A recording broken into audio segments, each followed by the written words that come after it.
forma de competir con la soja, incluso con la mejor genética. Toda esa genética, que es una inversión que hizo el país, porque acá hubo años, en la época menemista, hubo un año que llegaron 1.200.000 pastillas de semen de Holanda norteamericanas, sin que nadie manejara. Esto llegó porque simplemente, porque se corrió la voz de que eran los mejores. 1.200.000 pastillas, ¿se dan cuenta? Cambiamos el rodeo sin darnos cuenta. Y siguen siendo Holanda, pero perdieron la rusticidad. Es cierto que daban más leche, pero si le damos alimento balanceado, si las tenemos bajo cubierta, en establo, acá pusieron la pastilla esa y al hijo de esa pastilla lo largaron a campo, le dieron el mismo trato de siempre, no tuvo veterinario al pie, y seguramente tiene una vida menor, ¿no? Entonces, una vida menor no es poco, porque un año menos es un ternero menos. Y en la administración del tambero no es poco. Bueno, pero de todas maneras ahí hubo una inversión, aunque equivocada. Todo eso fue al frigorífico, nos lo comimos. Es una locura, pues somos un país pobre. Somos un país pobre, pero que despilfarra sus energías. ¿Se entiende? Un rodeo como el tambo, como el que tiene la Argentina. Venezuela se muere por tener la décima parte de lo que teníamos. Nosotros lo mandamos, lo comimos como bifes. Nos importa un carajo. Esto es monstruoso. Y a nuestra clase dirigente no importa. O sea, lo permitieron, miraron para otro lado.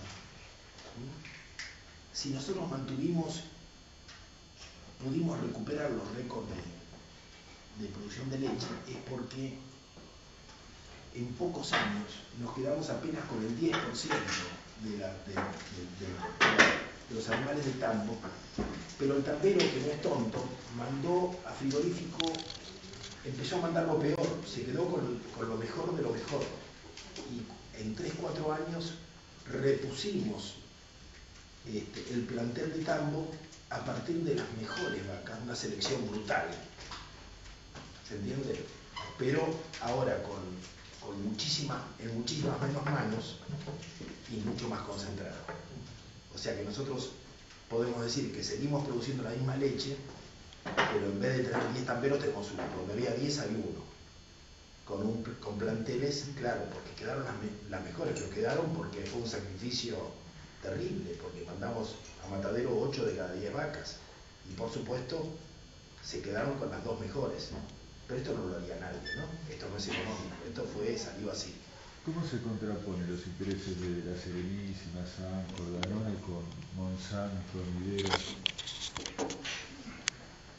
Bueno, estamos en medio de una reconversión general, donde es difícil saber para dónde va esto. Voy a quedar cuando hablamos de biocombustible. Digamos, no se puede entender lo que pasa con los biocombustibles, si no es porque en el planeta hay una reconfiguración. Así, la única manera, ¿comprendes? Porque cuando vos sacás números de lo que vale el etanol a lo mejor le da resultado a Brasil, porque ya viene con muchos años trabajando en eso. Pero en realidad el etanol no produce una gran ganancia, porque requiere mucho combustible fósil para hacerlo, ¿no? Y el biodiesel igual. Si no hacen todavía biodiesel de la soja es porque no les es económico, porque no han encontrado las tecnologías. Entonces hay mucho de verso aquí, hay mucho de utopía empresarial.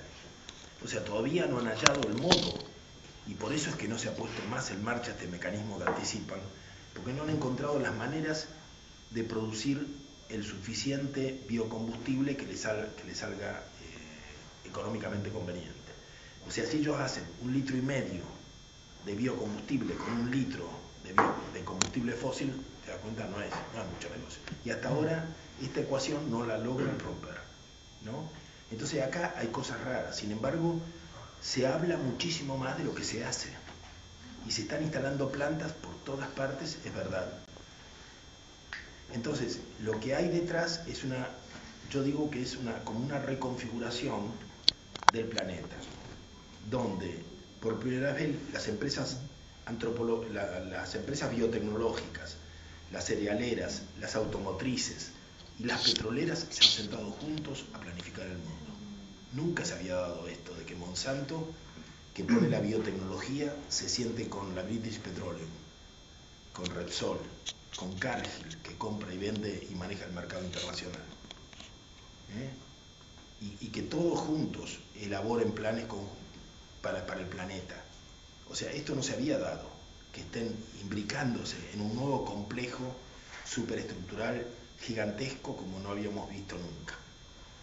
Pero puede ser también que solapadamente nos hagan el hueco, porque en la revista Federal, que siempre habla de agro y todo eso, salió el invento de un argentino que recicla aceite de motores, aceite usado de los restaurantes y hace aceite de biodiesel. Y le va muy bien, y se tuvo que ir del país. Lo está produciendo en España, que le abrieron las puertas, y acá nadie lo quiso escuchar. Entonces, o alguien que tiene mucha fuerza económica nos hace el boicot y la gente se tiene que ir del país, o los argentinos nos hacemos los sordos a la gente buena que tenemos. No sé cómo hacer eso.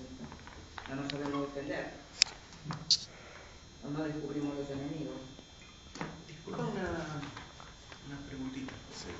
Yo bastante, algo que había escuchado, la perspectiva que tenían toda esta gente con el tema del biodiesel, sobre todo con el alcohol, era que ya más o menos estarían evaluando las automotrices y demás desarrollar motores con hidrógeno, que por un proceso de reducción, o sea, ahí tendrían una productividad muy grande para utilizar, o sea, seguiría todo los sobrantes de la producción tendrían valores nutricionales y demás, ¿no? En la ecuación química, la reducción, o sea, mantendría el combustible más un extra de hidrógeno que se obtendría, porque hacerlo por electrólisis sí le saldría muy caro, pero por un proceso de reducción le sale relativamente económico y sí tiene un potencial energético muy grande el hidrógeno. Lograr, o sea, y creo que técnicamente ya estaban avanzando para resolver el tema de combustión interna de motores a través del hidrógeno. Yo creo un poco que toda la explosión esta de plantas que hay, creo que apuntan en cierta medida a en unas décadas reemplazar todos los parques automotor por motores a hidrógeno y no por combustible. Claro, pero ese es el objetivo. Sí. Pero no te lo plantees como un problema nuestro, porque eso se lo están planteando las corporaciones. Sí, sí. El tema es, planteate, ¿quién va a llenar la etapa hasta que ellos puedan resolver eso? ¿Y qué va a quedar de nosotros? Porque esa etapa la llenamos nosotros, con biomasa. ¿Se entiende? O sea, la única manera que ellos tienen de resolver esto es con hidrógeno. Eso te lo puedo aceptar. Ahora no están en condiciones. Quien está más avanzado es Europa. Estados Unidos no tiene todavía coches, prácticamente en la calle no tiene. Cuando Europa ya tiene vehículos de pasajeros y todo en prueba, lo cual no es poco, pero no significa nada en porcentajes de uso. Ahora hay un problema, perdón. Sí, porque yo lo que quiero es centrar la cosa en los criterios políticos. Pues, supongamos que ese es el objetivo planetario, resolver la energía con hidrógeno. Hasta que lleguemos a eso, que estamos a 20 años, ¿quién va a poner los agrocombustibles? Brasil, Paraguay, nosotros, una parte de Bolivia y un poco del Uruguay. Se acabó. ¿Qué va a quedar de nosotros? En 20 años. Claro. ¿Se entiende ahora? Claro. Nosotros somos los países que vamos a ser sacrificados. Y nuestra clase dirigente ha dicho esto es política de Estado. Esto es lo terrible. Han sacado una ley de promoción a la biotecnología, por la cual, si vos producís aceite de soja, tenés que pagar el 27% para sacarlo. Pero si vos el aceite de soja lo convertís en biodiesel, o probablemente si lo exportás para biodiesel, baje sustancialmente, quizás hasta 5.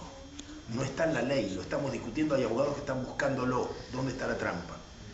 Pero un tal Albornoz, que sabe mucho de este tema, que escribe con Jorge Castro en unos blogs que están muy vinculados a Héctor Huergo, a todos los ojeros, él dice que en vez de 27, si producís el mismo litro de soja como biodiesel, pagás el 5.